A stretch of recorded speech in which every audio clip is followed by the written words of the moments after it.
आजची आपली ही पनीरची भाजी बघा, एवढी मस्त चमचमीत आणि जबरदस्त चवीची ही पनीरची भाजी एकदा बनवला तर इतर पद्धतीने पनीर बनवणार सुद्धा नाही की इतर पद्धतीने बनवलेला पनीर खायचं मन सुद्धा करणार नाही। एवढी सुपर टेस्टी आजची पनीरची ही रेसिपी आहे। सर्वात आधी आपण पनीर फ्राय करून घेऊयात। त्यासाठी पॅन मध्ये पुरेसं तेल घ्यायचं आहे। तेल चांगलं गरम झाल्यावर ह्यामध्ये पनीरचे पीसेस ॲड करूयात। इथे मी 200 ग्रॅम पनीर घेतलंय। पनीरचे असे छान चौकोनी पीसेस कापून घेतलेत। तुम्ही आवडीनुसार लांब लांब पीसेस सुद्धा कापून घेऊ शकता। पनीर फ्राय करताना एक काळजी घ्यायची, ती म्हणजे पनीर फ्राय करताना चमच्याने परतल्यावर ते तुटण्याची शक्यता असते।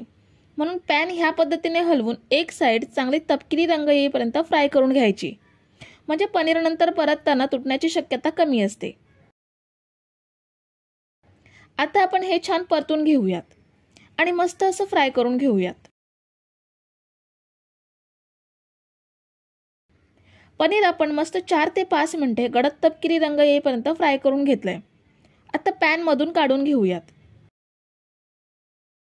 पुन्हा त्याच तेलामध्ये आपण मसाल्याचे साहित्य भाजून घेऊयात। त्यासाठी 3 मीडियम साइजचे कांदे साल काढून अक्केच घ्यायचे आहेत। 15 ते 16 लसूण पाकळ्या घेऊयात। 1 इंच आलं घ्यायचं आहे आणि 2 तिखट हिरव्या मिरच्या उभ्या कापून घेतल्यात। हे सगळं साहित्य आपल्याला मीडियम गॅसवरती छान भाजून घ्यायचं आहे। कांदा अलटून पलटून सगळीकडून छान भाजून घ्यायचा। हे बघा, आपण सगळं साहित्य छान भाजून घेतलं। लसूण मस्त तपकिरी रंग येईपर्यंत भाजली गेली आहे। सगळं साहित्य आपण पॅन मधून काढून घेऊयात आणि थंड करून घेऊयात।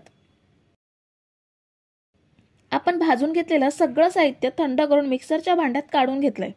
त्यामध्ये अख्खे कांदे होते ते कापून घेतले। आता यामध्ये 2 चमचे दही ॲड करूयात।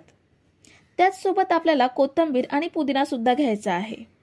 इथे मी 1 बंच एवढी कोथिंबीर घेतली आहे आणि कोथिंबीरपेक्षा कमी अर्ध्या प्रमाणात पुदिनाची पाने घेतली आहेत। आता यामध्ये थोडंसं पाणी घालून हे छान वाटून घेऊयात। हे बघा, आपण ग्रेव्हीचं वाटण वाटून घेतलंय। छान बारीक वाटलं गेलंय। आता आपण जे साहित्य भाजून घेतलंय त्याच तेलामध्ये आपण फोडणी करून घेणार आहोत। पण शिल्लक तेलामधील अतिरिक्त तेल काढून 2 ते 3 चमचे एवढंच तेल पॅन मध्ये ठेवायचं। बाकीचं तेल कुठल्याही भाजीच्या फोडणीसाठी वापरू शकता। तेल गरम झाल्यावर ह्यामध्ये 1 चमचा जिरं, 8 ते 10 काळी मिरी, 6 ते 7 हिरव्या वेलची, 4 ते 5 लवंग, दालचिनीचा तुकडा,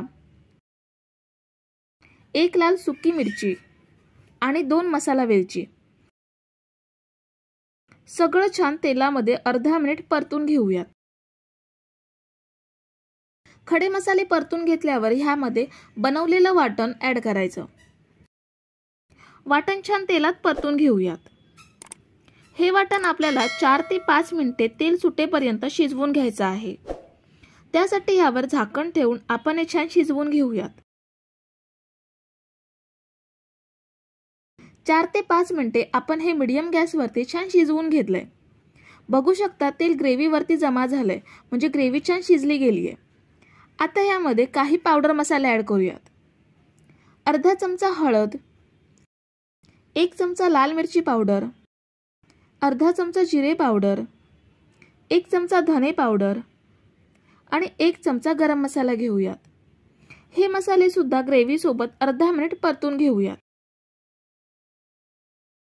मसाले परतून घेतल्यावर वाटण बनवलेल्या मिक्सरच्या भांड्यात अर्धा ग्लास पाणी घेऊन भांड्याला लागलेली ग्रेव्ही पॅन मध्ये ॲड केली आणि आपल्याला जेवढं पातळ हवं असेल तेवढं पाणी ॲड करून कन्सिस्टन्सी ॲडजस्ट करायची। इथे मी अर्धा ग्लास एवढं पाणी अजून ॲड केलं, म्हणजे ग्रेव्ही भातासोबत किंवा भाकरीसोबत अगदी सहज खाता येईल। आता यामध्ये फ्राय करून घेतलेलं पनीर ॲड करूयात आणि चवीनुसार मीठ घेऊयात।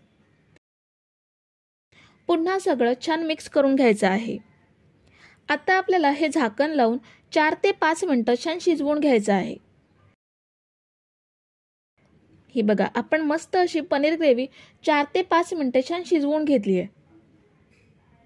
आता यामध्ये थोडीशी बारीक चिरलेली कोथिंबीर ॲड करूयात आणि 1 चमचा कसुरी मेथी ॲड करूयात। कोथिंबीर आणि कसुरी मेथीचा फ्लेवर भाजीमध्ये मुरण्यासाठी छान मिक्स करून झाकण लावून फक्त अर्धा मिनिटे वाफ काढूयात। ही बघा आपली मस्त चमचमीत पनीर हैदराबादी तयार। आपल्याकडे काही स्पेशल कार्यक्रम असतात किंवा पाहुणे येणार असतील तर पनीरची ही रेसिपी नक्की ट्राय करा। खूप छान चमचमीत तयार होते। ही भाजी आपण भात किंवा भाकरी, रोटी, नान सोबत अगदी सहज खाऊ शकतो। तर मंडळी, रेसिपी कशी वाटली हे कमेंट करून नक्की सांगा आणि व्हिडिओला न विसरता लाईक करा। रेसिपी तुमच्या मित्रमैत्रिणींसोबत शेअर करा आणि चॅनलला सबस्क्राईब केलं नसेल तर लगेच सबस्क्राईब करून घ्या। थँक्यू।